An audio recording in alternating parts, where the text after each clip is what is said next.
केंद्र सरकार ने किसानों की मांग मानते हुए तीनों खेती कानूनों को वापस ले लिया है, लेकिन किसान अभी भी आंदोलन खत्म करने को तैयार नहीं है। किसानों की जो सबसे बड़ी मांग है वो ये है कि एमएसपी को कानून बनाया जाए ताकि उनकी फसलें जो हैं एमएसपी पर ही बिकें। लेकिन सरकार इस बात से पीछे हट रही है, कानून बनाने के लिए तैयार दिखाई नहीं दे रही है। आखिर क्या अड़चने हैं, सरकार क्यों कानून बनाने में इतना संकोच कर रही है? इन सब बातों को जानकारी देने के लिए हमारे साथ मौजूद हैं जाने माने अर्थशास्त्री डॉक्टर बिमल अंजुम। इनसे बात करते हैं। सर, सरकार क्यों इतना संकोच कर रही है? जब इतनी बड़ी मांग मान ली है तो एमएसपी पर कानून बनाने में क्यों संकोच कर रही है सरकार? जब सरकार ने एमएसपी पे बात किया था उस समय में हिंदुस्तान का जो फार्मिंग स्ट्रक्चर था वो बहुत धीमा था और हम यहाँ पर फूड भी नहीं था, लोगों पे खाने का अनाज नहीं था। उस कंडीशन में जब गेहूँ जिसकी हम बात करते हैं उसका प्रोडक्शन नाममात्र का था। आज की डेट में उसका ओवर प्रोडक्शन चलता है।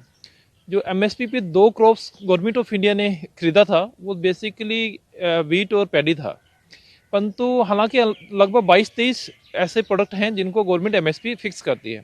परंतु अगर हम लार्ज अमाउंट में खरीदने की बात करें तो उसमें मुख्यतः दो ही आते हैं, वीट और पैडी आता है। अब एमएसपी की जब हम बात करते हैं तो एमएसपी पे सबसे पहले का खरीदेगा कौन। दूसरा, अगर हम इसमें फार्मिंग के स्ट्रक्चर को इग्नोर कर दें तो वो भी एक नाइंसाफ़ी होगी। अगर मैं फार्मर्स के हिसाब से बात करूं कि 2 एकड़्स से लेस देन 2 एकड़्स वाले जो फार्मर हैं वो 78% हैं, और अगर मैं इसको 5 एकड़ पे लेके आता हूं तो टोटल 85% जो फार्मर है वो उसके पास लैंड होल्डिंग लेस देन 5 एकड़ है। और अगर इसका economic contribution point of view से देखिए, क्योंकि गवर्नमेंट जो भी डिसीजन लगी उसको इकोनॉमिक पॉइंट ऑफ व्यू से लगी। इकोनॉमिक डिसीजन में ये आता है कि लगभग हमारी जो जीडीपी आती है उसमें फार्मिंग सेक्टर कंट्रीब्यूशन 13% है, सिर्फ 13% है। अगर मैं टोटल प्रोडक्शन में उसमें कंट्रीब्यूशन की बात करूं स्मॉल फार्मर्स की तो उसका लगभग 51% आता है। अब आप देखिए कि 85% वाला और 78% वाला जो फार्मर है एमएसपी की जरूरत किसको है, और 49% वाला जो फार्मर है जो 15% होल्डिंग के साथ काम करता है वो एक लार्ज स्केल वाला है। तो इस सारे उसमें ये बात सामने आती है कि जो भी हम कोई कानून बनाते हैं उसका जो सबसे ज़्यादा बेनिफिट लिया जाता है वो बेनिफिट लेता है बड़ा फार्मर, छोटा फार्मर नहीं लेता। अब आपका क्वेश्चन है कि आप इस पे एमएसपी से सरकार पीछे कैसे हट गई है। सरकार ये कानून बनाने की स्थिति में नहीं है, हमारे देश की सरकार नहीं, दूसरे देश की सरकारें भी बनाने की इसमें नहीं है। क्योंकि जब हमने डब्ल्यूटीओ पे साइन किया तो हमने ये वहाँ पर एग्री किया, उस टाइम गवर्नमेंट ऑफ कांग्रेस थी, उसने साइन किया कि स्लोली जो फार्मर की सब्सिडी हम उसको बंद कर देंगे। तो आप वो सब्सिडी बंद करने की पोजीशन में नहीं है क्योंकि आपने वहाँ पर कानून बना के दिया हुआ है। दूसरी बात यह थी कि जब मैं इसमें फार्मर्स को सिक्योर करने की बात करता हूँ तो सिक्योर किसको करने की जरूरत है, वो सिक्योर करने की जरूरत थी कि हम स्मॉल फार्मर को सिक्योर करें। जब हम स्मॉल फार्मर को सिक्योर करने की बात है तो न्यू जो बिल लेके आए थे उसमें हमने दो तरह के मार्केट का ऑप्शन रखा था कि हम एमएसपी पे भी खरीदेंगे, अगर एमएसपी से ऊपर वाला कोई खरीदेगा तो बाहर खरीदेगा। तो आज का जो देश का ढांचा है वो ढांचा एक अलग तरह का ढांचा है क्योंकि हम एक ग्लोबलाइज्ड मार्केट के शेयर होल्डर हैं, और आप जब ग्लोबलाइज्ड मार्केट में खड़े हैं तो आपको ग्लोबल मार्केट से करना है। अगर मैं एमएसपी देकर क्रॉप्स को बेचने की बात करता हूं तो उसका दूसरा नेगेटिव इंपैक्ट ये आने वाला है कि मार्केट में हिंदुस्तान से बाहर उस सामान को बेचेगा कौन, उसको खरीदेगा कौन।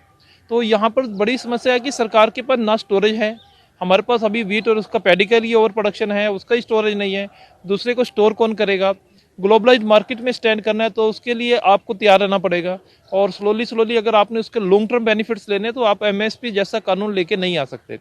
तीसरी बात क्या कि हम हिंदुस्तान में जीडीपी में 3rd largest economy 4th largest economy की बात करते हैं, 5 ट्रिलियन इकोनॉमी की बात करते हैं। हिंदुस्तान में लगभग 20 से 22% लोग ऐसे हैं जिनको एक टाइम का खाना तक नहीं मिलता। तो अगर मैं एक फार्मर्स के पॉइंट ऑफ व्यू से देखता जाऊंगा और दूसरे सेगमेंट्स को इग्नोर करूंगा तो यहाँ पर बहुत ज़्यादा महामारी फैल जाएगी। गरीब लोगों को जिनको भोजन इकट्ठा करने में आज भी दिक्कत आ रही है उनको बहुत ज़्यादा समस्या का सामना करना पड़ेगा। तो क्या सरकार को ये भी डर है कि जिस तरह सरकार अभी कोशिश करती है कि सब किसानों की फसलें खरीदी जाएं, लेकिन एमएसपी घोषित होने के बाद क्या सरकार स्थिति में होगी कि हर किसान की फसल तब भी खरीदी जाए? नहीं, ये प्रैक्टिकली पॉसिबल नहीं है सर। अब मान लो मैं एमएसपी दे देता हूँ, एमएसपी पे फार्मर किस साइड में जा रहा है जहाँ पर उसका लेबर कम लगे, उसके एफर्ट्स कम लगे और उसका आउटपुट ज़्यादा मिले। जैसे कि मैं शुगर केन की बात करता हूँ, यूपी जैसा राज्य एक शुगर केन पे जाता है, जो देश में तो दालें चाहिए, तिलहन चाहिए, तो हम उसकी तरफ तो जाएंगे नहीं। तो या तो सरकार को एक ये फ्रीडम दी जाए कि वो ये डिसाइड करे कि किस किस लैंड होल्डिंग पे किस किस तरह की क्रॉप होगी। वो भी करने को कोई तैयार नहीं है। तो अगर आप वो करने को तैयार नहीं है, अगर एमएसपी लगा दिया जाए तो उस ओवर प्रोडक्शन का आप करेंगे क्या? आप फूड प्रोसेसिंग पे जाने के लिए फार्मर्स को हमने पिछले 2 बजट में प्रावधान दिया, 5% लोगों ने भी उसको ऑप्ट नहीं किया। ठीक है, तो किसान एक इजी लाइफ की तरफ जा रहे हैं। जो पिक्चर में दिखाया जाता है वो किसान, उसके हालात को समझने को कोई नहीं चाहता। अगर मैं अभी बात करूं कि एमएसपी देके छोटे किसान को बेनिफिट होगा, बिल्कुल नहीं होगा। अभी वो क्या करता है, उसके पास थोड़ा थोड़ा प्रोडक्शन है, वो उसको अलग अलग तरह से बेचता है। कहीं पर वो मेडिकल पॉइंट ऑफ व्यू से बेचता है, कहीं पर नेसेसिटी पे बेचता है, कहीं उसको होर्डिंग करके कर सकता है। परंतु एमएसपी पे जाएगा तो फिर से वही एक मंडी सिस्टम चलेगा, और मंडी में जो साहूकारों का करप्शन सिस्टम चला है वो आज आगे भी चलेगा।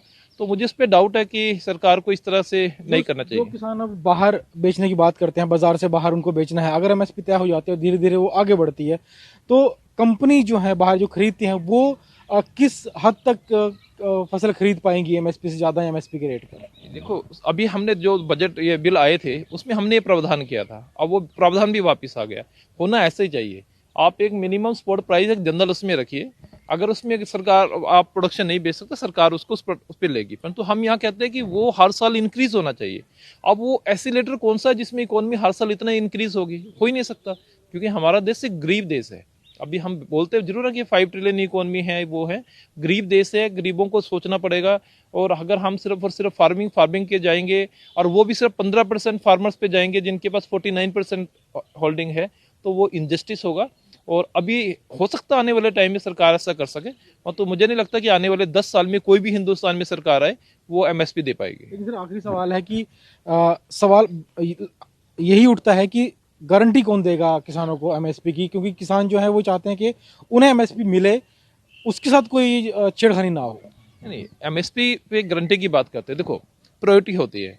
हमने पहले 23 प्रोडक्ट्स के ऊपर एमएसपी दिया है, आप 23 पे ले। अब आप 23 के ऊपर भी एक नया एसिलेटर चाहिए, और हर प्रोडक्शन के ऊपर आप उस पर गारंटी चाहिए।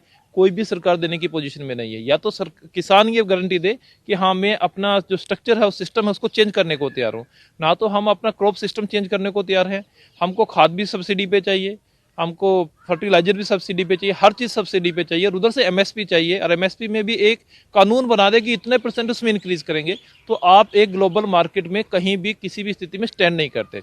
अगर आप ग्लोबल मार्केट में स्टैंड नहीं करेंगे तो इससे दूरगामी मतलब दुष्प्रभाव होगा, अनएम्प्लॉयमेंट क्रिएट होगा, भूखमरी फैल जाएगी देश में, और हिंदुस्तान का जो 5 ट्रिलियन सपना है कहीं जाने को आसपास भी नहीं बचने वाला। जी धन्यवाद। तो ये थे डॉक्टर बिमल अंजुम, जिन्होंने बताया कि आज के हालात में देश की स्थिति ऐसी नहीं है कि सरकार एमएसपी का कानून ला सके, क्योंकि ग्लोबल मार्केट में कोई भी देश ऐसा नहीं है जो एमएसपी को कानून की तरह इस्तेमाल कर सकता है, और ना ही देश की अर्थव्यवस्था ऐसी है कि वो किसानों को एमएसपी दे सके, कानून के तौर पर दे सके।